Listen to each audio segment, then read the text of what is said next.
up? What up? Welcome back to another session of Sports Talk49 with your boy, Blake Anthony. We're going to talk about the Overreaction show. Talking about the Bucs lost 23-20. Heartbreaking. Damn, another heartbreaking loss at home. A win that wasn't, a lot of people didn't expect to win, but they put themselves in a fight, and they had opportunities to win that game. They did. And I'm very proud of them for that. There's all types of everybody's like, there's no morale. I'm like, well, that's just you. Your culture here in Tampa is very toxic.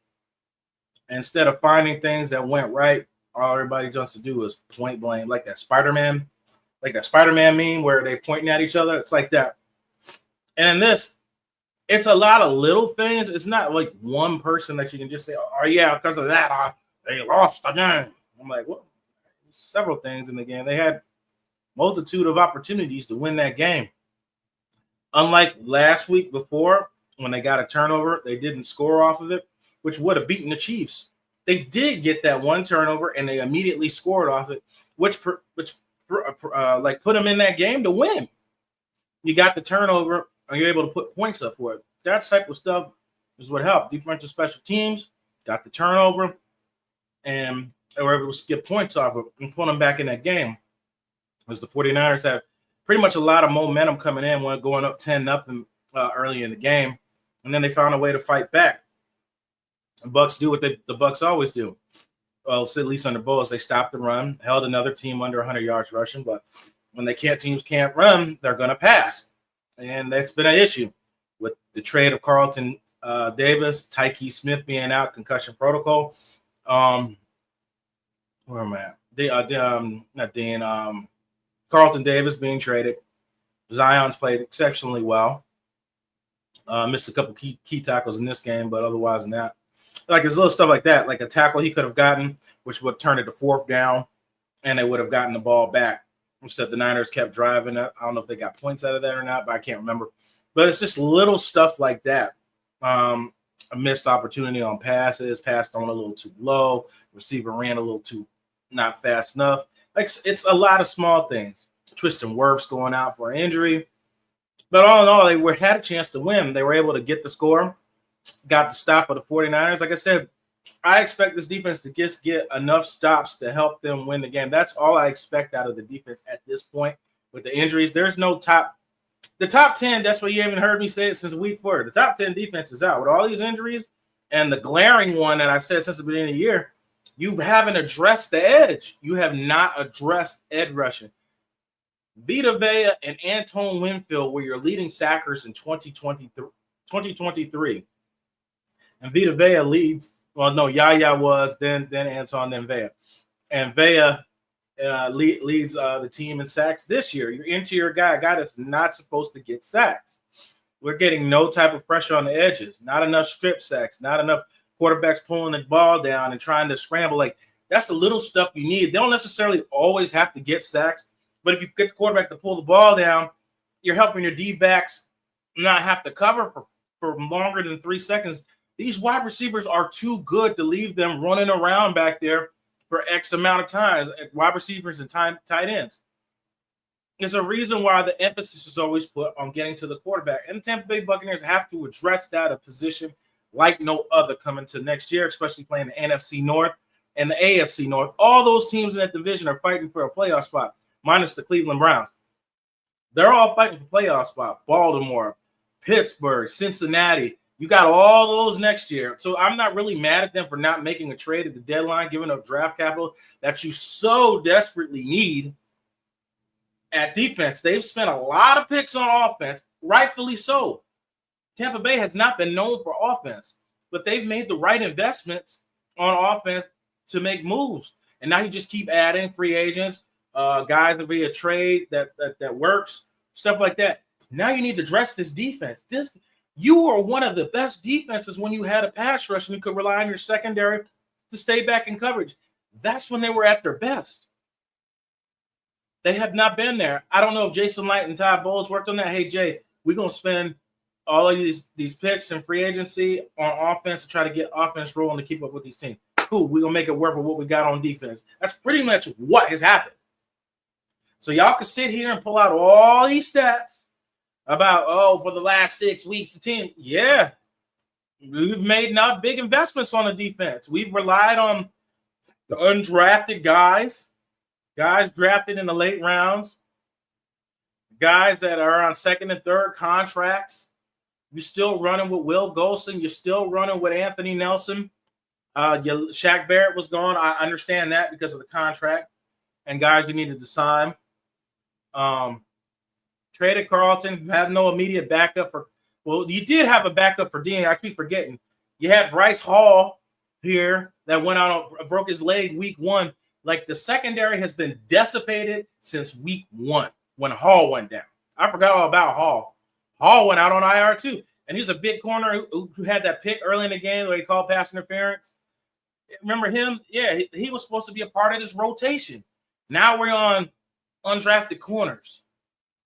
Now we're on Josh Hayes. Josh Hayes made some plays in the game. Josh Hayes gave up some plays in the game. But that's what you're going to get out of these guys that weren't expected to contribute much in this season. And again, I said earlier on other podcasts, on other shows, you get a chance to watch guys get a chance to make a name for themselves. When their contract stuff's come up, they'll get looked at by other teams because this is tape for them. So it's bad in one way, but it's good in another. But you can't always just be negative. Every week it's fire Todd Bowles. Since last year, it's fire Todd Bowles. I don't understand why you don't like the guy for whatever reason. You've had way worse coaches here, terrible coaches that have not been top 10 in anything, have not been memorable in anything other than destroying this team. And some of y'all love them. I'm starting to question your evaluation of what a good coach is. You clearly have no idea. Be that as it may, until Todd Bowles loses this team in my eyes, and Jason Light and him, he ain't going anywhere. And he ain't lost his team. You just saw last week how this team fights, this Sunday, how this team fights for Todd Bowles. Believes in Baker Mayfield, stand by the guy 100%. Stand by his defense like you're supposed to. You stand by guys even when nobody else believes in them. That's why guys are, well, why do we keep putting ourselves in this situation? Because when you start chipping at men's confidence and players' confidence, they start to believe that you don't believe in them. And you can't have that. That's why when you guys say stuff on these blogs and on the Twitter, I can tell you never played in any actual competitive sport. You couldn't have. Because me saying that, you would know exactly what I'm talking about. You can't do that saying, oh, I don't believe in you guys, but then look them in the face and say, I expect you to go 110%. Can't do that. You can hold them accountable. And Todd Bowles does that. Several players will tell you, oh, he's this nice guy, just stands with them. No, he's not. He gets in their ass when he needs to get in their ass. Just because the cameraman or whatever narrative your Tampa Bay media is trying to sell, that's just what they do. They feed off of the negativity of you guys. And a lot of y'all fall right into it every year. Fall right into it. They are negative based and they thrive off of y'all. Do your own research. Watch the game. You don't understand things? Ask somebody. Hey, why does this happen like this? Hey, what do players think in this situation? You can ask me. And if I don't know, I will tell you I don't know. I will tell you. I got no shame to tell you I don't know. And I ain't got no shame to tell you that I was wrong. So this happened last year where the Bucs struggled midpoint in the season. Y'all did the same exact thing. Came out after Bowles, blah, blah, blah, blah, blah, blah, blah, blah, blah. And Baker was playing absolutely terrible in that stretch. My only beef with him, don't turn the ball over. The team has a chance to win. He hasn't turned the ball over. I'm on his side. I ain't said nothing about him not only 45 passing yards. I know what he's facing against. I know the odds he's against. Y'all don't see the people that are so offensive friendly, and I hate that how we make sides thing. It kind of makes it. Like I said, I hate saying it, but you make people believe that people's bias to things are race based. It just you make people that's why you make people believe that. You said these words like Bowles lover and Winston lovers. Like, what does that mean? Why couldn't that be Buccaneer lovers? Why do they have to be something else? Like I said, I don't want to get into that, but I'm just pointing it out why people go that route because of stuff you say. He hasn't lost his team. Team fights for him. They just individual effort, not giving up plays that you shouldn't give up, not making the right read, not being in the correct spot. People showing Anthony Nelson is why is Anthony Nelson covering Christian McCaffrey? It's a zone coverage. They've ran this coverage for years. Remember when Jason Pierre-Paul got an interception with one hand? What do you think he was doing? He was dropping back in coverage. That's what he was doing. It's called mixed coverages, mixed blitzes. People say, oh, they run the same defense. I can tell you don't watch the game. You know what? It's because of the camera angle. You can't see. You can't see because of the camera angle. You can't see because you really don't know as much as you think you know. Or that's just what you want to believe because it's negative. And it's one of those three. So when Nelson's back in that cover, it's his own coverage. He should have gotten a deeper drop. He didn't get wide enough for whatever reason. That's why I always tell people, stop staring at the quarterback when you're back in coverage. Look for where the receiver is and get to that spot. Because if he sees you're there, he's not going to throw it. And then the defense could get sacked. He could pull it down or whatever happens after that play. He wasn't where he was supposed to be. Christian McCaffrey beat him to the corner. The rest is history. That's on him not being in the spot where you're supposed to be. It's not balls with the coverage. Anthony Nelson knows where he's supposed to be. You're on the wide side of the field. You have to get wide enough to be able to get to Christian McCaffrey if he catches the ball, or at least get in front of him. That's on you. That's an individual effort. The only game I seen him get out coached was Sean Payton, and they admitted we came out with a wrong game plan against them. And look at them now, thriving. Their team is not that same team when they were 0-2 and everybody writes people off so early in the season. They have totally flipped the switch. They damn near beat the Chiefs and they got the kick block. So there's reason why they're happening, and you can't go in every week just trying to find somebody to blame. Are there points in the game that changed the momentum? Absolutely. There's points in the game where momentum changed. You saw it go back and forth with the 49ers. All the 49ers way, then it totally went the Bucs way, and then the 49ers came back at the end, was able to steal the victory. Because the Bucs could have sealed the game, scoring with 44 seconds left on the 7-yard line. It couldn't. You didn't hear me get on any internet or social media sites saying Liam Combs sucks, Baker Mayfield sucks. You didn't hear me saying any of that. Bro, it's unfortunate that they didn't score from the 7. Like you said, you ran the ball on first down. You're trying to eat up some of the clock so the Niners don't have so much to drive downfield or get some type of stupid penalty to get down and get an opportunity to score to win the game. They would have had to score a touchdown to win the game had the Bucs scored on that drive. The play got blown up, and then was Bucky Irvin in I'm not Arians, but Bowles said wouldn't matter who was in the game. The dude blew up the play 3 yards in the backfield, and your left guard is sitting in the backfield before the back can get the damn ball. Wouldn't have mattered if Bucky Irvin was in the game. Ain't nobody can run like that. But, I mean, if you're talking about other points in the game, that's Cohen's packages. And then people talk about, well, doesn't he have to override? You let your coaches coach. Let your coaches coach. But I hate, like I said, if it's negative, you put it on Bowles. If it's not. So when they make those gutsy decisions and make those great calls, is that Bowles overriding Liam Combs as well? I know the answer to that question.